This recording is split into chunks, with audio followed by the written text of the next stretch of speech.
tudo faz parte de um plano. Existia um homem chamado Quis.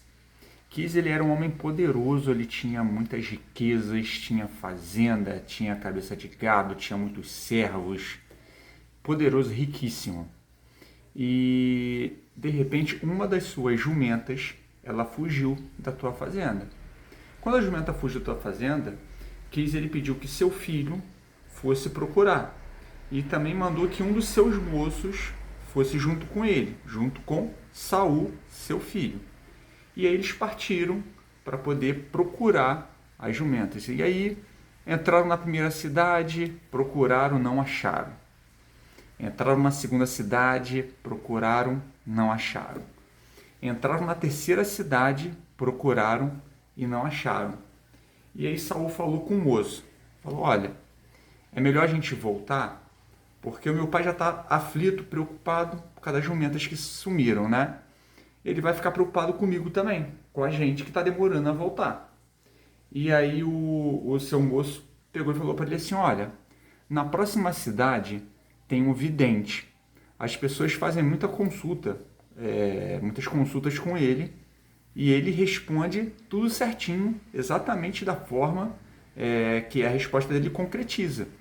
Por que a gente não vai lá? Aí ele, beleza, concordou e foram, mas eles não sabiam quem era o vidente, não sabiam onde ele morava, sabiam a cidade onde ele estava, que era a próxima cidade que eles iriam visitar. Pois bem, eles entrando pela cidade, e aí eu quero trazer para vocês um versículo que está no livro de Samuel, capítulo 9, versículo 16, que diz assim, amanhã, a estas horas, te enviarei um homem de terra de Benjamim, o qual ungirás por capitão sobre o meu povo Israel, e ele livrará o meu povo da mão dos filisteus, porque tenho olhado para o povo, porque o teu clamor chegou até mim. Saul era da onde? Benjamim. E aí, só que ele não sabia quem era.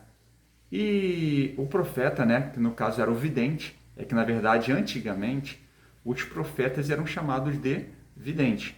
Por quê? Porque eles tinham conexão com Deus. Deus falava com eles. Então as pessoas influentes, algumas pessoas da cidade iam consultar ele e ele falava exatamente o que tinha que ser feito, como tinha que ser feito, segundo o querer de Deus, que é quem conversava com ele.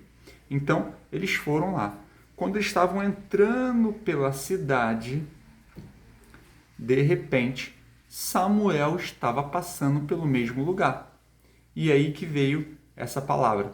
Na verdade, Deus já tinha falado com Samuel um dia antes, exatamente naquele mesmo horário que Samuel estava caminhando pela cidade. E aí, quando Samuel passou, Saul também passou, e Deus sinalizou para Samuel, Samuel, é esse aí que eu quero que você unja como rei de Israel. E aí, Samuel foi lá até Saul, falou com ele sobre as jumentas, né, que era o que ele estava aflito. Ele falou, não se preocupa com as jumentas já foram encontradas, vem cá que eu quero falar com você. Chamou Samuel a Saul, e Samuel ungiu Saul como primeiro rei de Israel. E aí eu te pergunto, será que as jumentas elas fugiram por acaso? Para eles isso era uma aflição, né? Porque perderam alguma coisa. As jumentas fugiram. Segundo, o horário que Deus combinou no dia anterior com Samuel de encontrar com Saul na entrada da cidade, que é onde Samuel estava exatamente naquela hora ali, foi por acaso? Não foi por acaso. Talvez tenha sido por acaso na cabeça de Saul, mas Samuel já sabia o que tinha que ser feito, porque Deus já havia sinalizado ele. Então o que eu quero te dizer? Nada nessa vida é por acaso.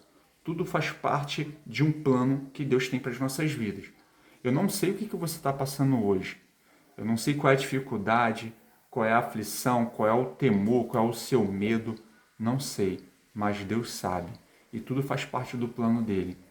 E aí a gente fica, será que isso vai passar? Gente, nada dura para sempre. A palavra diz que o choro dura uma noite, mas a alegria vem ao amanhecer.